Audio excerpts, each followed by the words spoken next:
आज मेरी शादी हो रही थी। मैं शादी के लिए बिल्कुल भी राज़ी नहीं थी। मैंने अपने माँ बाप को साफ मना कर दिया था कि मैंने शादी नहीं करनी। मेरी शादी न करने के पीछे एक बहुत बड़ा राज छिपा हुआ था। मैं नहीं चाहती थी मेरा यह राज सबके सामने खुल कर आए।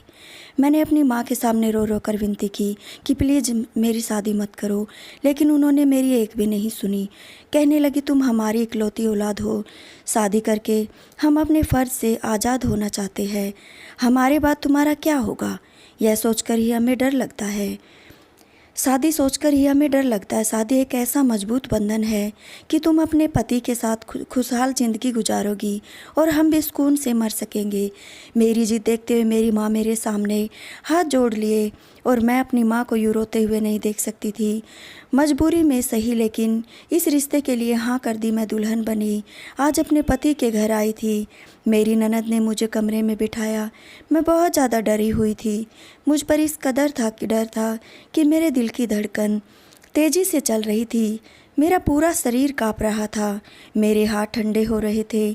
जैसे जैसे समय गुजर रहा था वैसे मुझे डर लग रहा था कि कुछ ही देर में मेरा पति अंगद कमरे में आ जाएगा, और यह सोचकर ही मेरी जान निकल रही थी कि उसके बाद क्या होगा। मैं अभी अपनी इन्हीं सोचों का ताना बाना बुन रही थी कि कमरे का दरवाज़ा खुला। सामने मेरा पति अंगद खड़ा था। उसे देखकर तो जैसे मुझे लगा मेरा अगला सांस ही नहीं आएगा, क्योंकि दिल में कुछ होने लगा था। उसने एक नज़र मुझे देखा, पता नहीं क्यों उसके माथे पर बल पड़े हुए थे। वह अभी तक कमरे के दरवाजे पर ही खड़ा हुआ था। कमरे का दरवाज़ा ज़ोर से उसने बंद किया था और फिर से बाहर चला गया। मेरा दिल तो जैसे दरवाजे के बंद होने पर यूँ लगा जैसे सीने में थम जाएगा। कुछ ही देर हुई थी कि मेरे कमरे का दरवाज़ा दोबारा खुला तो मेरी जेठानी बदहवासी के आलम में अंदर दाखिल हुई थी। उनके हाथ में एक सफ़ेद रंग की चादर थी। कहने लगी, एक तो शादी के हंगामे में मैं भूल ही गई थी कि अंगद ने तो 10 मिनट के अंदर अंदर मुझे मेहमानों के सामने ही बेइज्जत करके रख दिया। चलो उठो, ज़रा बेड की चादर बदल दूँ। मैं बेड से उतरी। उन्होंने चादर उतारकर सोफे पर रखी और बेड पर सफ़ेद रंग की चादर बिछा दी। यह देखकर तो जैसे मेरा दिल किसी ने मुझे दबोच दिया था। कहने लगी, शादी के हंगामों में इंसान की मत ही मारी जाती है। 2 मिनट के अंदर उन्होंने बेड पर सफ़ेद रंग की चादर बिछा दी। कहने लगी, अंगद इस मामले में बड़ा ही वहमी है। बेड की चादर देखकर उसने तो पूरा घर सर पर उठा लिया था। फ़ौरन गुस्से से दंदनाता मेरे पास आया। कहने लगा, भाभी, मैंने आपको पहले ही कहा था कि मेरे बेड पर शादी की पहली रात सफ़ेद चादर बिछा देना, और अब मैं कमरे में देख कर आ रहा हूँ कि बेड पर सफ़ेद चादर नहीं है। अब मुझे कैसा पता चलेगा कि लड़की कुंवारी है या फिर चरित्रहीन है। अपनी जेठानी के मुंह से यह सब बातें सुनकर मेरे पूरे शरीर से पसीना छूट गया। मेरी जेठानी कमरे में जा चुकी थी, लेकिन मेरा दिल तो जैसे धड़कना ही भूल गया था। मैं बार बार अपने हाथों की उंगलियां चटका रही थी। समझ नहीं पा रही थी कि क्या करूं और क्या ना करूं। कुछ देर बाद कमरे का दरवाज़ा खुला और अंगद मेरे सामने दाखिल हुआ। मैं संभल कर बैठ गई। इस बार उसके चेहरे के तने हुए भाव थोड़े नॉर्मल थे। वह मेरे पास आया। जैसे ही मेरे पास बैठा मैं डर के मारे काँपने लगी थी। उसने मेरा चेहरा ठोड़ी से पकड़कर ऊपर किया। मेरी नज़रें खुद ब खुद झुक गई। कुछ देर मेरे चेहरे को बड़ी मोहब्बत से देखता रहा। कहने लगा, तुम तो बहुत खूबसूरत हो। जितनी तुम्हारी खूबसूरती की बातें अपने भाभी से सुनी थी वह सभी तुम्हारे सामने कम है। भाभी ने तुम्हारी खूबसूरती की बहुत तारीफ़ें की थी, लेकिन तुम्हें देखकर लग रहा है जितनी भी तारीफ़ की जाए कम थी। तुम तो उन तारीफ़ों से कहीं ज़्यादा खूबसूरत हो। यह कहकर जैसे ही उसने जेब से मखमली डिबिया निकाली, जैसे शायद मुझे मुंह दिखाई का कोई तोहफा था। मेरा दिल अब भी धक धक कर रहा था। उसने एक चैन निकाली और मेरे गले में पहनाने लगा। चैन को पहनते हुए अंगद की उंगलियां मेरी गर्दन पर शरारत करने लगी तो मेरी जान पर बन आई।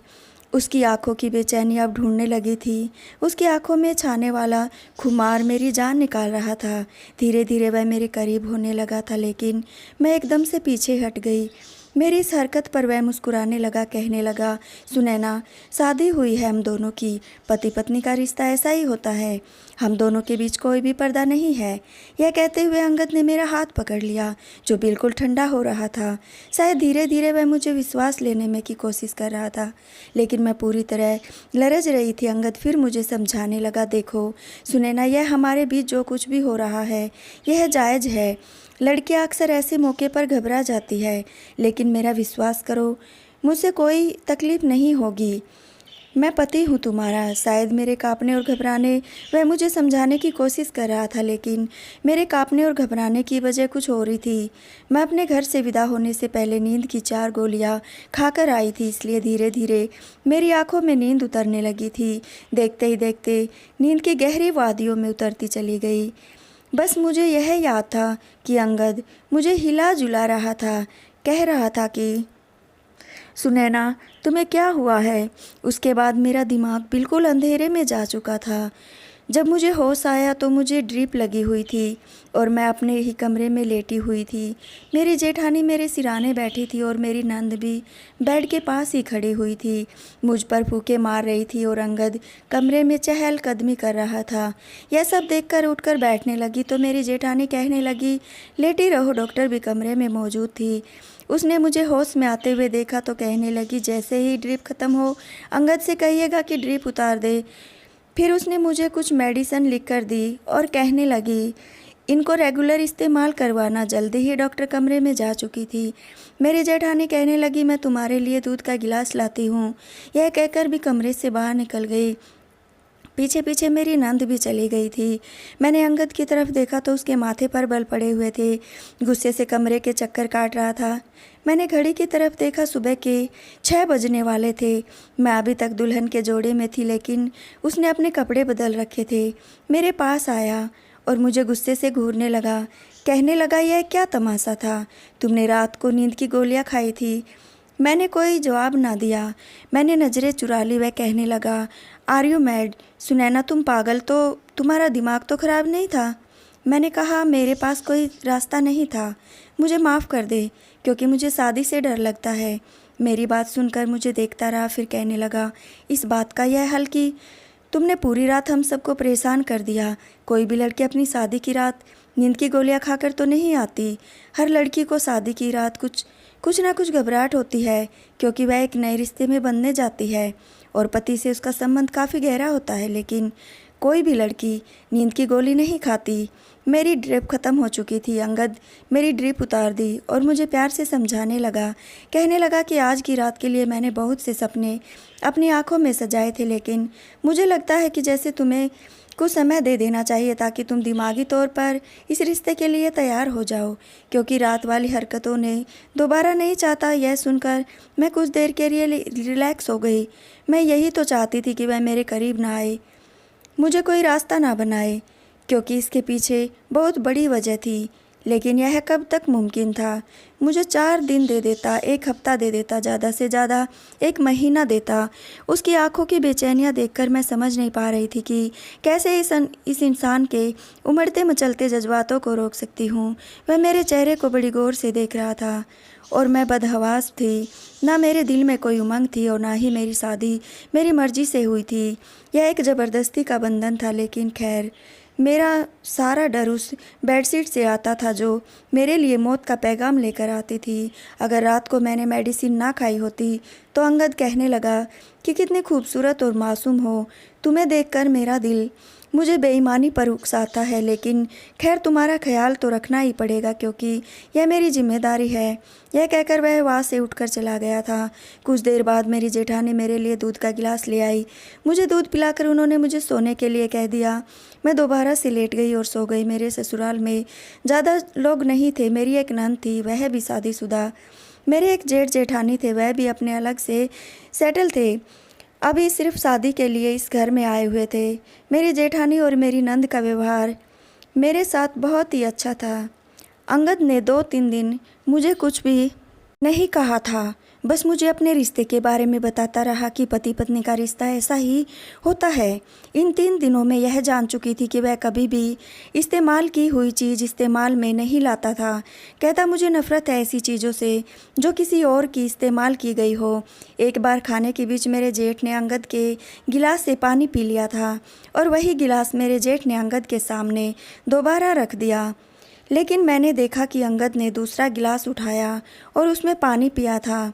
यहाँ तक कि एक बार तो मैंने उसका तौलिया इस्तेमाल कर लिया था, तो वह मुझ पर ही गुस्सा होने लगा था।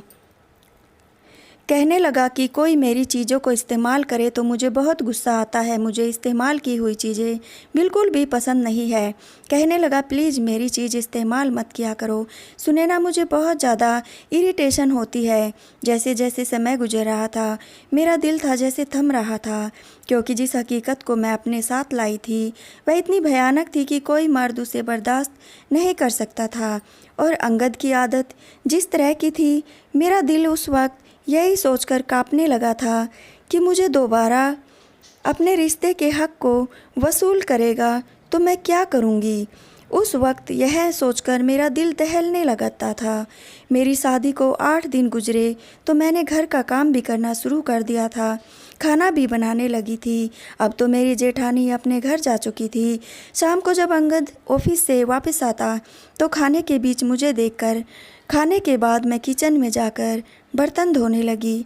मेरे पीछे आ गया, कहने लगा जालिम को 10 दिन गुजर गए हमारी शादी को, लेकिन तुम्हें मेरा बिल्कुल भी ख्याल नहीं कि मैं तुम्हारे बिना कैसे रहता हूँ।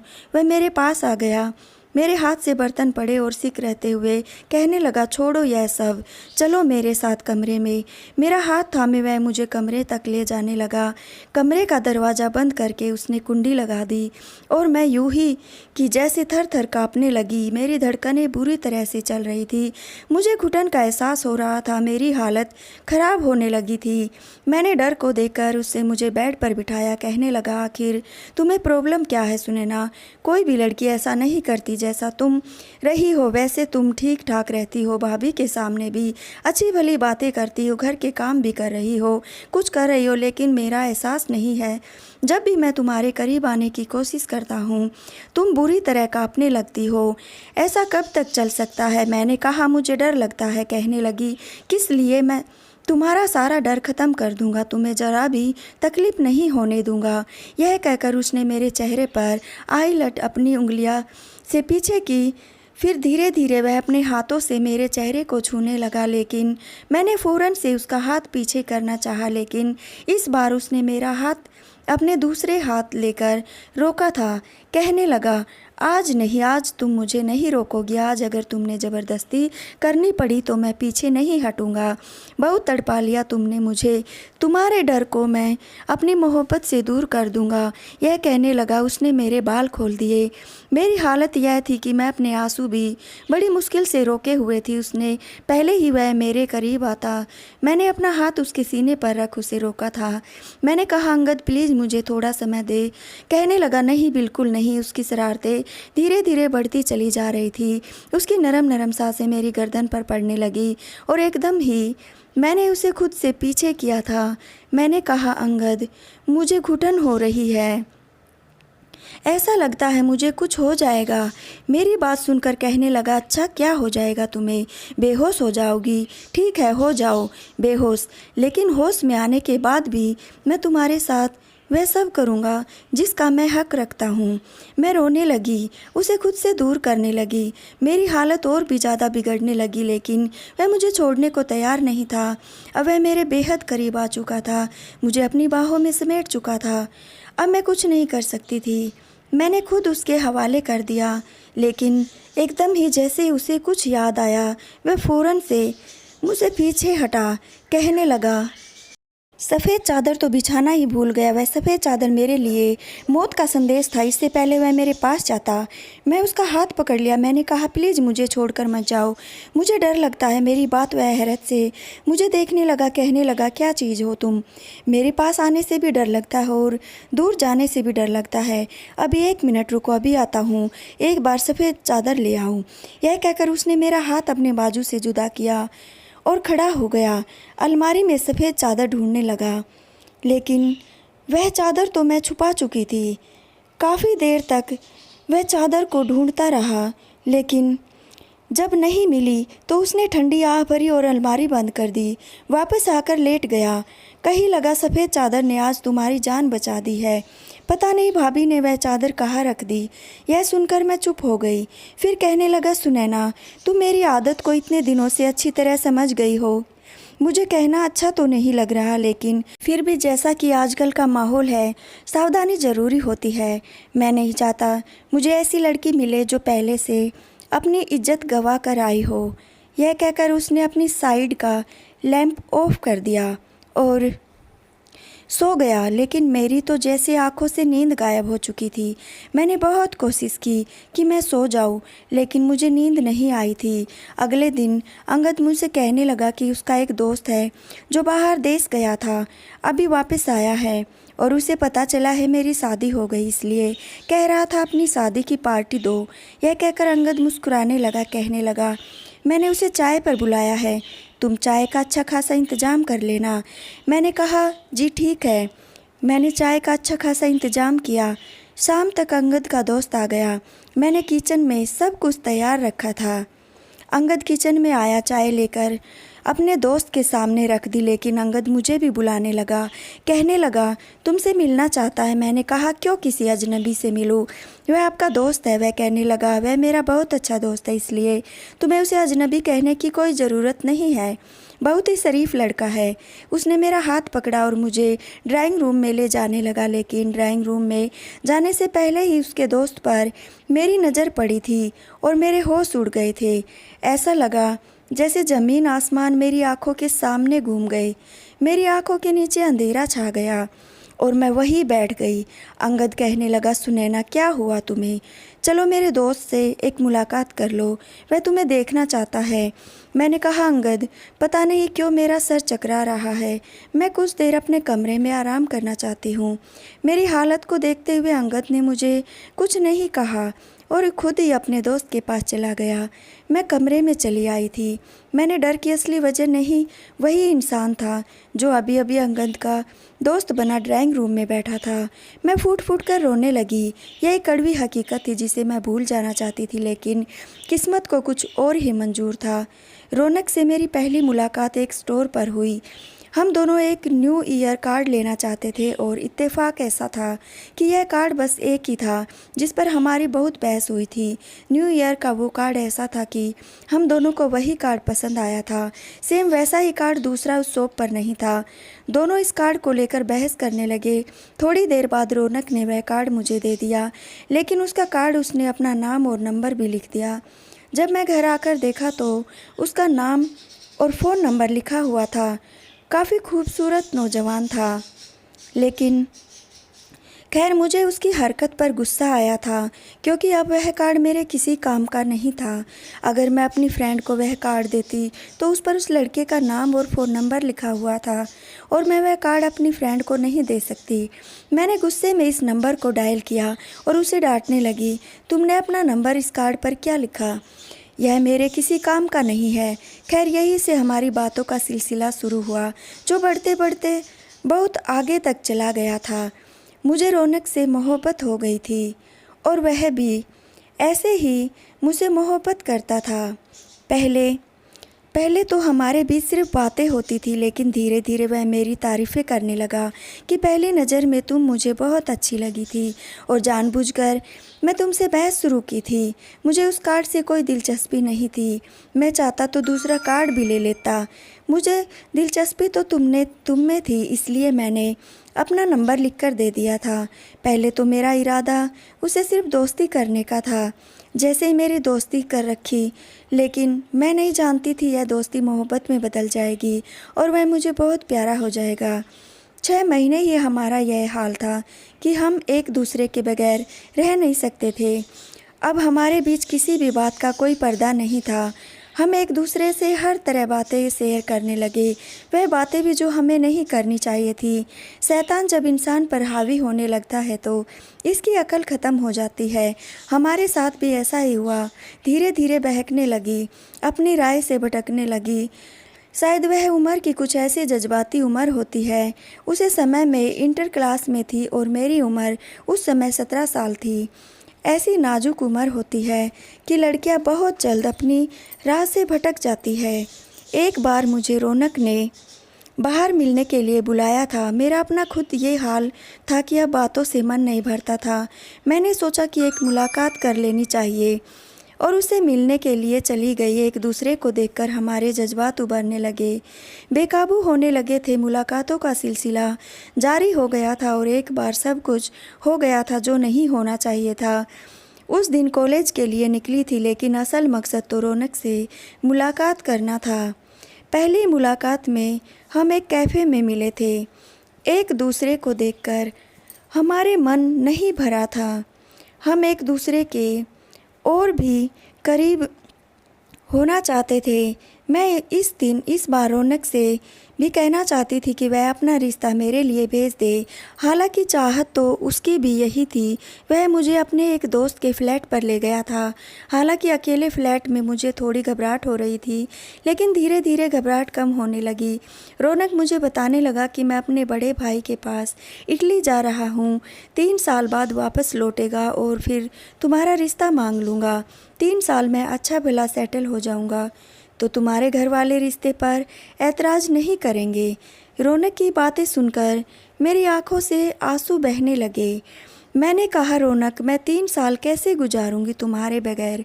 मैं तो मर जाऊंगी। आंखें तो उसकी भी नम थी। पता ही नहीं चला कि मैं कब रोते रोते उसके करीब हो गई।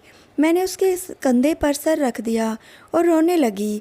हम दोनों का ही मिलन पहली बार था। रौनक की ज़िंदगी में मुझसे पहले कोई लड़की इतने करीब नहीं हुई थी और ना ही मेरी ज़िंदगी में कोई लड़का आया था। वह मुझे तसल्ली देने लगा, कहने लगा, तुम परेशान मत हो, अभी मेरे पास कोई नौकरी नहीं है और तुम्हारे माँ बाप भी बिना नौकरी के मुझे तुम्हारा रिश्ता नहीं देंगे। रौनक पर खुमारी सी चढ़ने लगी थी और वह मुझे धीरे धीरे अपनी बाहों में भरता चला गया। कहने लगा, मैं तुम्हारे बगैर कैसे जाऊंगा? मुझे एक यादगार मुलाकात दे दो ताकि मैं वहाँ पर जब भी उदास हूँ तो तुम्हें याद लिया करूँ। इस हसीन पलों को याद करके दिल को सुकून पहुँच लिया करेगा। यह सुनकर मैं एकदम घबरा गई थी। रौनक पीछे हटी। मैंने इनकार किया, लेकिन उसकी मोहब्बत के सामने मैं बेबस हो गई थी। मैं उसे ज़्यादा मना नहीं कर पाई। धीरे धीरे हम बेहद कभी करीब होते गए और मुझे खुद भी अंदाज़ा नहीं हुआ कि वह मुलाकात मेरी ज़िंदगी भर का रोग बन गई थी। जब जज्बातों का तूफान ठंडा हुआ तो मैं अपना सब कुछ खो बैठी थी। मैं बस रोए जा रही थी। वह शर्ट पहनते हुए कहने लगा, मैं तुम्हें कभी भी बेवफाई नहीं करूँगा। मैंने रौनक, मुझे डर लग रहा है, अगर देर हो गई तो मैं क्या करूँगी? कहने लगा, तुम्हें कुछ नहीं होगा, अभी तुम सिर्फ इंटर में हो। जब तक तुम्हारी पढ़ाई पूरी होगी मैं वापस आ जाऊँगा, बल्कि इससे पहले ही आ जाऊँगा। बस तुम शादी मत करना और मेरा इंतज़ार करना। यह कहकर वह चला गया, लेकिन वह नहीं आया। पहले पहले वह मुझसे बात कर लिया करता था, लेकिन फिर उसकी कॉल आनी भी बंद हो गई थी। उसका फ़ोन भी बंद हो जाने लगा। बहुत कांटेक्ट करने की कोशिश की, लेकिन उससे कोई भी बात नहीं हो पा रही थी।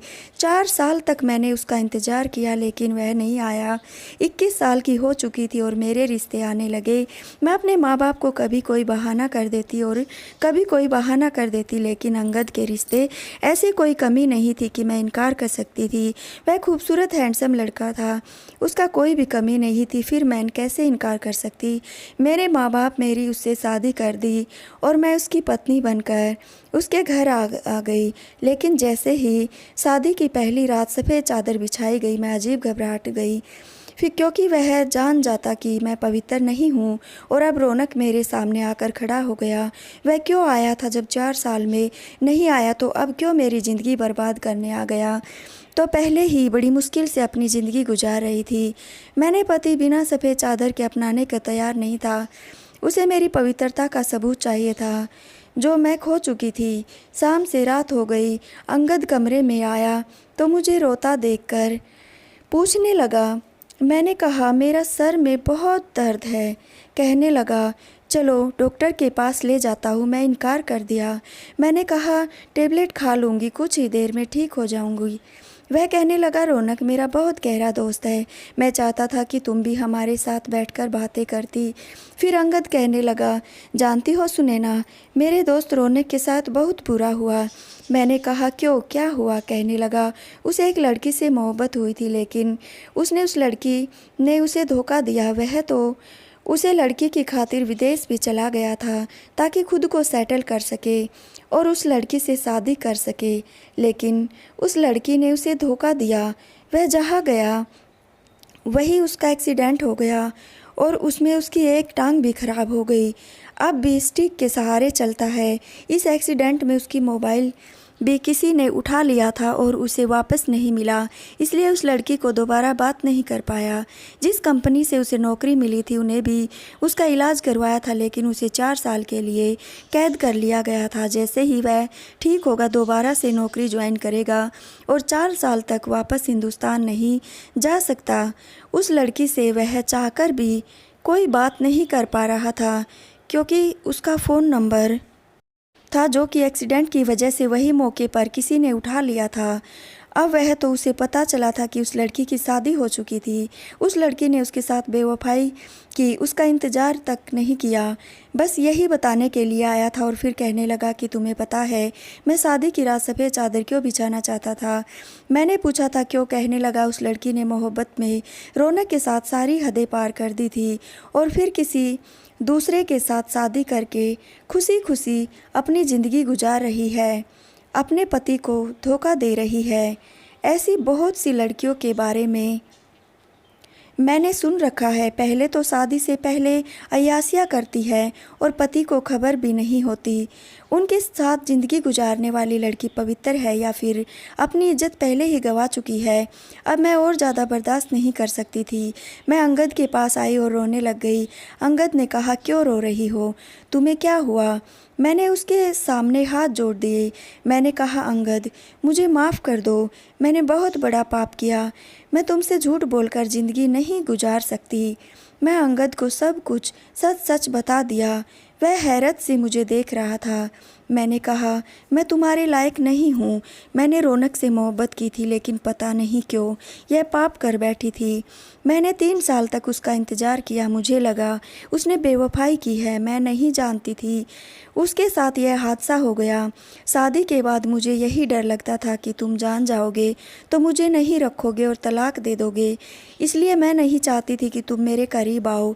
मैं तुम्हें सच बताना चाहती थी, लेकिन तुम्हारी आदत को देखकर मैं डर जाती थी कि तुम इस्तेमाल की हुई चीज़ दोबारा इस्तेमाल नहीं करते, फिर मुझे कैसे अपना सकते हो। लेकिन आज मैं तुमसे अपनी हर बात कह दी। मुझे माफ़ कर दो, चाहो तो मुझे सज़ा दे दो। मेरी बात सुनकर अंगद की आंखें गुस्से से लाल हुई। वह कहने लगा, देखो किसी मोहब्बत की थी तुम्हारी, जैसे तुमने अपनी इज्जत गंवा दी। फिर कहने लगा, मोहब्बत और इज्जत एक साथ औरत को सिर्फ उसका पति उसे दे सकता है, गैर मर्द नहीं दे सकता। मुझे सिर्फ अपने दोस्त रौनक की यह बात बुरी लगी थी कि उसने मोहब्बत में एक लड़की की इज्जत मांग ली थी और हमेशा उसको इस बात पर बुरा भला कहता रहा, क्योंकि यह बात बिल्कुल भी ठीक नहीं। मेरी मोहब्बत बन गई, शादी के साथ फेरे तुम्हारे साथ लिए दिल में पैदा हो गई। हाँ, मैं मानता हूँ मुझे इस्तेमाल की हुई चीज़ पसंद नहीं, लेकिन तुम मेरी पत्नी हो। पत्नी एक दूसरे का वस्त्र होती है और वस्त्र इंसान के शरीर को छुपा कर रखते हैं, उसकी कमियों को भी छुपा लेते हैं। इसलिए मेरा फ़र्ज है कि मैं तुम्हारा यह ऐब भी छुपा लूँगा। यह कहकर उसने मेरा हाथ थामा था। मैं पत्थर की बन गई थी। मैं सोच भी नहीं सकती थी कि अंगद का दिल इतना बड़ा भी हो सकता है। बस 1 मिनट लगा। मेरे दिल में अंगद की मोहब्बत रौनक से भी कई गुना बढ़ चुकी थी। चाहे जाने के काबिल था, वह मुझे माफ़ कर चुका था। उसने रौनक से दोस्ती भी ख़त्म कर दी और उसके बाद रौनक कभी हमारे घर नहीं आया था, ना ही अंगद ने कभी उसकी चर्चा की थी। मेरी शादी को 5 साल हो चुके हैं, हमारा एक प्यारा सा बेटा भी है। अंगद ने कभी मुझे मेरे अतीत के हवाले से ताना नहीं दिया और मेरा तो यह हाल है कि मैं अंगद की दीवानी हो चुकी थी। उसके ज़बान से निकला हर शब्द मेरे लिए हुक्म का स्थान रखता है। असल मोहब्बत वही है जो अपने पति से की जाती है, क्योंकि वह आपको मोहब्बत के साथ साथ इज्जत भी देता है। दूसरी मोहब्बतें की तरफ मोहब्बत के बदले इज्जत नहीं मांगता। भगवान के लिए अपने पति से मोहब्बत करे, ना कि गैर मर्द की 4 मोहब्बत की बातें सुनकर अपनी इज्जत को दांव पर लगाए। कहानी कैसी लगी कमेंट बॉक्स में ज़रूर बताना। धन्यवाद दोस्तों।